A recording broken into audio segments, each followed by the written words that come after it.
Hello, number ones. Welcome back to Metatron's Academy. So one of you asked me a question 6 days ago, and I thought I would answer. So this is a question from Kyle Murray 8838. Thank you very much for the question. And he says, would ever teach on your channel how to speak Italian with Sicilian accent or a breakdown of how Sicilians speak Italian? I'm learning Italian. Well, first and foremost, thank you so much for learning my language, meaning Italian, and I really appreciate that. And I also appreciate very much your interest into specifically my region, and therefore I imagine my culture, because at the end of the day, language is an expression of culture. So how would I answer this question specifically? Well, let me give you a little bit of an introduction very quickly, and perhaps I'll make this into a series, we'll see. But just to give you a general idea, in Sicily, Sicilians today speak Italian and Sicilian. And oftentimes these two, even though they are separate languages, because Sicilian is a regional language, although in Italian we call it un dialetto, so a dialect. But the reality is that we would have to go into sociolinguistics and what the actual difference between a language and a dialect is. And I don't really want to bore you to death with all the details of the linguistics of it. So let's just say for a moment that Italian and Sicilian sometimes are mutually intelligible, but so are Spanish and Italian, and so are Portuguese and Italian, and other times they are not. And oftentimes the distance between Sicilian and standard Italian is quite significant, to a point of not being able to understand each other, particularly when it's the older generation. But today, if you were to set foot in Sicily right now, what language would you hear? And the reality of fact is that you would hear both. Of course, very much depends on whether you go to a big city or whether you go to a rural area, because clearly if you go to a rural area, then the chances of hearing more Sicilian than Italian are going to be significantly higher. On the other hand, if you go to a main city, if you enter an establishment or if you enter a restaurant, you might hear them speak Sicilian, but they might also be speaking Italian. Kind of depends on the area as well and who's speaking to who. But with that same situation, if you go to a university, for instance, and you listen to a lecture, it's going to be Italian 100% of the times. And Italian is going to be the language used during tests. You will never hear a student deliberately speaking Sicilian during a test to a teacher, to a university professor, unless they're taking a test in Sicilian, I suppose. Meaning like they're studying Sicilian. But this is really the idea of speaking the language in their pure versions. But the mixing happens, and it happens a lot. So what happens to us Sicilians is that, imagine that I'm walking around with my friends, and we are like 16-year-olds, all right? We will be speaking quite a bit of Sicilian, but we will also use Italian, and it really depends on which area you were brought up. Like, for instance, I was brought up in an area in Palermo where, in fact, Italian is the majority language. So every time I'm leaving my apartment, because you've got a lot of flats in Sicily, we have a concierge in these flats. So there's a guy, a custodian. And so every time I would speak to him, I would speak Italian to him. I would be like, buongiorno, come va, tutto bene? Grazie, arrivederci. It's all Italian. However, when my mates are with me, one of them, Salvatore, he was brought up in an area of Palermo called Zen. In that area, you'll hear mostly Sicilian. Now, you will hear Italian as well. But with him, also because it was fun, we would often speak Sicilian when we were joking, we're having fun. But then we would switch back to Italian. And we can switch like that, on and off, even mid-sentence. And Sicilians do it all the time. Now, if I were to speak to an older person, sometimes they will only use Sicilian. That does happen. But other times, we will use Italian. And it's a contextual choice. Once again, has to do with the social aspect of languages and the way language functions, specifically when a regional language is relegated to the dialect status. But just to say that, depending on where you go, and depending on who you speak, and what generation they're from, you might end up only using Italian, you might end up mixing, and you might end up only using Sicilian. Another thing that I want to mention as a way to kind of contextualize this even further is the fact that there isn't one single Sicilian. Sicily is extremely linguistically diverse. And that is because it being the main island in the center of the Mediterranean basin, it's an island that has had lots of different conquests. We've got the Romans, we've got the Phoenicians, we've got the Greeks, the Arabs, we've got the Normans, we've got Spanish domination, and all of these have left significant imprint into the different varieties of Sicilian. So in a way, the way we speak in Palermo, as opposed to the way they speak in Catania, Agrigento, Messina, Trapani, Gela, Canicattì, Siracusa, the word order, the grammar structure, the syntax, terms that we use, the intonation and pronunciation will be very different because they mirror the linguistic and cultural baggage that comes from the history behind these dominations and the populations that have stayed in one area as opposed to the other. Of course, between Sicilians we do have common areas or sections of linguistic overlap, but other times the words we use are completely different. Like, for instance, as someone from Palermo, if I had to translate the Italian word ragazzo, ragazzi, which means boy, boys, I would say picciotto, picciotti. That's my way of saying boy, boys. But if you were to ask someone in Catania, they would say carusu, carusi. Very different. Now, of course, I will probably make a video with all the different significant main differences in vocabulary between Italian and Sicilian. I think that could be fun, and also the areas of overlap. But when it comes to the accent, because you asked me specifically here, how to speak Italian with a Sicilian accent. Okay, and a breakdown of how Sicilians speak Italian. But I think I gave you the breakdown of how Sicilians speak Italian, but let's talk about the accent.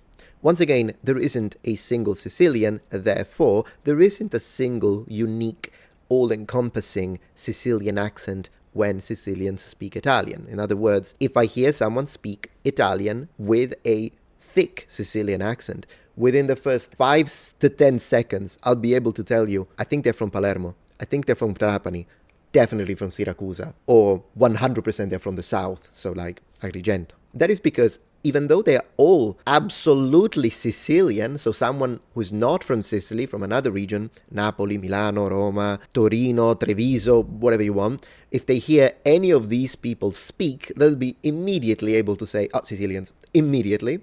With that being said, if a Sicilian hears them speak, then he'll be able to go further, deeper, and tell you, yeah, true, but that guy's from Siracusa and that guy's from Agrigento and he's from Palermo. 100% he's from Palermo. So, if you want to speak with a Sicilian accent when you speak Italian, you have to choose the accent. You have to choose a city. I'll give you a few examples. People in Palermo, like me, our Sicilian has a lot of vowels as opposed to Eastern Sicilian. So we add the vowel E and we have very rich vowel clusters. That's something that Eastern Sicilians make fun of.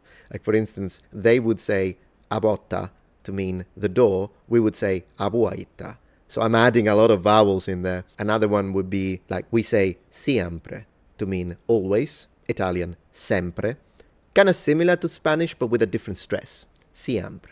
Sciaito to mean the Italian certo. So we are adding vowels, but this only happens in Palermo, maybe surrounding areas. Another characteristic of Palermo is that we pronounce the C sound. When in Italian it's pronounced as a ch, we turn it into a sh. So luce becomes luce.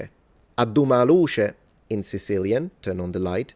But even if I speak Italian, accendi la luce, I still carry over the sh sound, even though now I'm using the Italian verb accendere instead of the Sicilian word addumare. This doesn't happen in other areas. And in fact, in the south, one thing that they tend to do is instead to approximate the ch sound and turn it into a g. So they will say la luce, gangello, instead of cancello. We don't transform every ch sound into a sh. There are exceptions, like the word cancello for gate. I wouldn't say cancello. That's because there is an n before, but I won't go into the details. When it's between vowels, we will simplify it into a sh. Another characteristic of Sicilian is that we tend to double our consonants a lot and pronounce them longer and stronger. But which consonants will be doubled depends on the area. So for instance, I'm going to double these naturally. In Italian, la doccia, but I would say la doccia. So I pronounce it like there are two Ds, la doccia. But this is not something that they do everywhere in Sicily. In Catania, however, they will do this. They have the same linguistic phenomenon, but with the G. So Italian, la gonna, the skirt, they will say la gonna. It's like there are two G's. I wouldn't do that though. I would say la gonna. I wouldn't double it. So what consonants you double will distinctively identify which section of Sicily you are using an accent of. Intonation is another major difference. The intonation that they have in the east of Sicily tends to be characterized by a rising terminal. What a rising terminal is a technical term to indicate the idea of ending sentences with a rising tone, a bit like you do for a question, but you also do it in statements. And when it comes to questions, it will be risen a lot. And this is a characteristic of the Eastern Sicilian. I'll try and approximate it now, but if someone is from Catania, they'll probably tell you I didn't do it right, because of course I'm not from there. But just to give an idea to our friends who are not native, something like a giurista botta, un mezzanotte politico. So the intonation raises. Now again, I didn't do it perfectly because I'm not from there, but it's just to give you an idea, the intonation goes up. In the Palermo accent instead, we sound like we are lazy and we don't care. So the intonation goes down dramatically at the end of sentences. So we will say, Amoni, come a fare stamattina? Come a fare stamattina? Ci sa parlare cucchito. It's like, that's how we speak. Another difference is with the older generation. They tend to speak from the throat. So old Sicilians, hey, Amone, piglia sta cosa, ciurissa ta madre, con navi a fare sta cosa, mai davi giustisso. A lot of Sicilians who are older tend to do this, particularly if they are the type that use Sicilian rather than Italian. And this is an interesting thing, because then when you hear this, you're hearing a Sicilian accent, not an Italian accent. So even in the gangster movies, for instance, to say that those Italian-American gangsters that we often see in the movies and they speak like this, someone from Milan doesn't do this. Someone from Rome, they don't speak like this. It is distinctively a Sicilian thing to speak like this. Sicilian. Island only. Another thing that makes Sicilian distinctive to other regions of Italy is that we tend to put the verb at the end. And we do it in Sicilian, of course, but we also do it in Italian. Now, when we do it in Italian, we tend to do it in emphatic clauses. So where we are trying to bring in emphasis to whatever statement we are making. I'll give you an example. Italian, generally speaking, is a subject, verb, object language, a bit like English. So you will say, stamattina devo mangiare una mela. So this morning, I have to eat an apple. I can do that in Sicilian. I can say, stamattina m'ha mangiare una mela. Mela is not the most interesting. I could have said cirase, mirinciane, to use words that are different, but in this case it's the same. Stamattina becomes stamattina, single T. Devo mangiare becomes a mangiare, mangiare. La mela, a mela. But if I want to be emphatic about it, and I want to be like, no, this morning I have to eat an apple, I will say, stamattina a mela m'ha mangiare. Stamattina, this morning, a mela, the apple, m'ha mangiare, I have to eat. And Sicilians do this all the time. For instance, if someone said, oh, so you speak Sicilian? I wouldn't say, sogno siciliano. I am Sicilian. I would say, siciliano sogno, which means Sicilian, I am. That's how we speak, a bit like Yoda, if you think about it. One thing that we tend to do as Sicilians is that we carry over. So if you're trying to be emphatic about it, I will say, siciliano sono, montalbano sono. Sicilian I am. Montalbano being from it's a reference to the movie, it's this guy's surname. And he does say when he's on the phone, Montalbano sono, which means Montalbano, surname, I am. And that's how we speak, and we only do it in Sicily. In fact, when I did it, even in Naples, which is southern, they would be like, you're putting the verb at the end, because they don't do it. So Sicilian, in my opinion, is a conservative aspect of the language, and it's a remnant from Latin. Because Latin, you can do that. You can put the verb at the end, or you can put it at the beginning. And Sicilian can also switch like that, and we do that a lot. Sicilians also tend to bypass a type of past tense that is very commonly used in Italian, which is passato prossimo. So Italians will say ho mangiato, which is I have eaten, but Sicilians will use the remote past. So a specific type of past tense that in Italian is only used when you talk about things that happened hundreds of years ago or decades ago, we use it for 10 minutes ago. That's a characteristic of Sicilian. And since we do it in our language, Sicilian, that's the way we conjugate the past, then this will carry over into Italian. So we're speaking Italian and I'll tell you 10 minuti fa mangiai la pasta. So I will say 10 minutes ago and then go into this past, remote past, which makes it very characteristically Sicilian. For instance, stamattina piove, which is what we say to mean like this morning it rained. You wouldn't say that in Italian. Most Italians say stamattina ha piovuto, although the correct form would be stamattina è piovuto, which is how you find it in books. But when it comes to the spoken language, doesn't matter. We do say it rained this morning, but we go into the ultra past tense, which I always thought was funny about Sicilian. Last but not least, the pronunciation of vowels.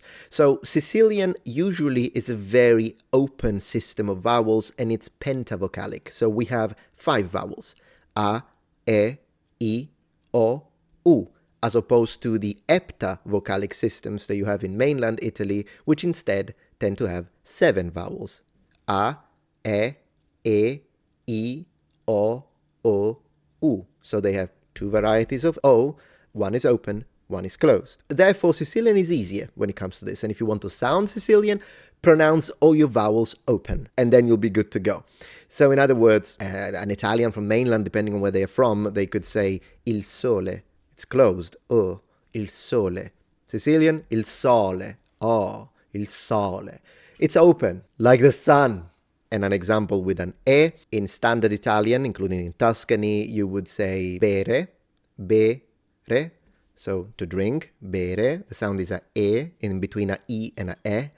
Sicilian, bere, bere, so just open, e. There is an exception though. The town of Trapani, and I think they might do it in Erice as well, but don't quote me on that. Anyways, the town of Trapani, they don't have open e. They only have closed ones, and that is always, but so they pronounce everything closed, but only for the e sound.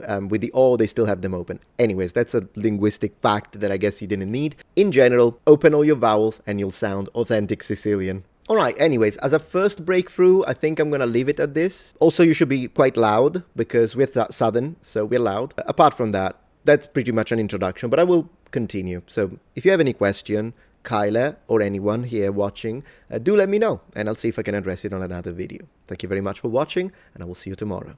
Ne vediamo.